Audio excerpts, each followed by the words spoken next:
ఆ రోజు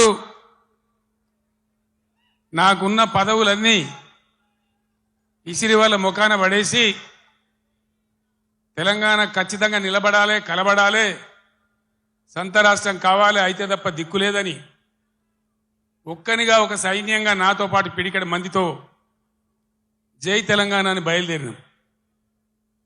హైదరాబాద్లో చర్చోపచర్చలు, ఎక్కడికి పోవాలి, ఏం చేయాలి, మీటింగ్ స్టార్ట్ చేయాలి, ప్రజల్లోకి పోవాలి, ఇది ప్రజా గర్జన కావాలి. బ్రహ్మాండమైనటువంటి చైతన్యవంతులైన ప్రజలున్న జిల్లా కరీంనగర్ జిల్లా. ఇది పోరాటాల గడ్డ.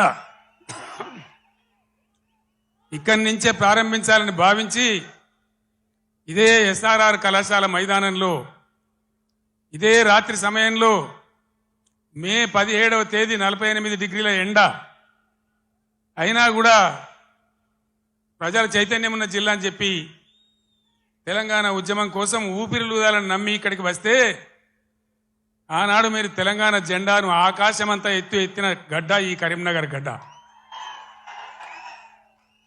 ఈ కరీంనగర్ గడ్డ మట్టినే బొట్టుగా పెట్టుకొని ఇక్కడనే పిడికిలెత్తి కార్యాచరణ చెప్పి నేను ఉద్యమం కోసం బయలుదేరిన.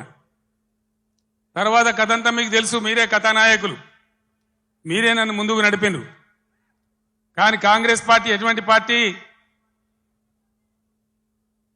నువ్వెక్కడిదివా, మాతో నువ్వు గెలిచినావు కేసీఆర్, అసలు నీకు లెక్కేంది, నీ బిషాదేంది అని మాట్లాడితే ఆనాడున్న కేంద్ర మంత్రి పదవిని ఎంపీని కూడా నేలకేసి కొట్టి రారా నా కొడుక కరీంనగర్ కన్నా నేను మళ్ళీ ఇక్కడికి వచ్చిన. ఎన్ని కోట్లు ఖర్చు పెట్టినరో, ఎన్ని మాయోపాయాలు చేసినరో, మొత్తం రాష్ట్ర ప్రభుత్వం ఎన్ని గింగిరాలు కొట్టిందో మీకు తెలుసు నాకంటే ఎక్కువ.